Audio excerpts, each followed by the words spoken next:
aircraft, these were the very first two aircraft flown by the United States Navy Blue Angels.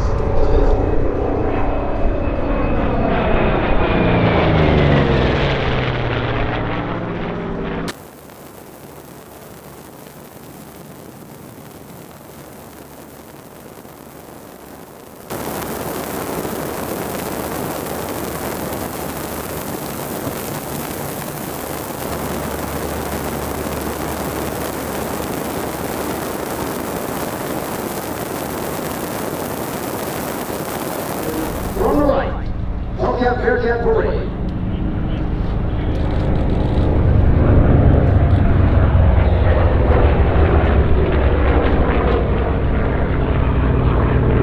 Jason pulling the Bearcat up onto the downwind there. Here he is.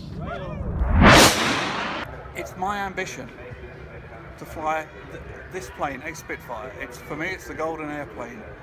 I've got a de Havilland Chipmunk. I'm told 300 hours in one of those. Fly it from the back seat with no flaps when you do the landings, and you're on the way. 25 hours in a T6, then you have to convince the insurance company to let you fly one of these.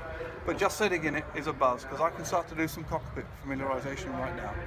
Great deal. The Zero is called the Zero because the Japanese called it the Type Zero carrier fighter, where the zero comes from the last digit of the imperial year, 2600 in Japan, which is 1940. The A is an A6M. The A signifies its carrier base. The 6, that is the sixth such model built for the Imperial Japanese Navy. And the M identifies the builder, Mitsubishi. Now, as I look over to show left, it looks to me like the Zero's got the upper hand right now.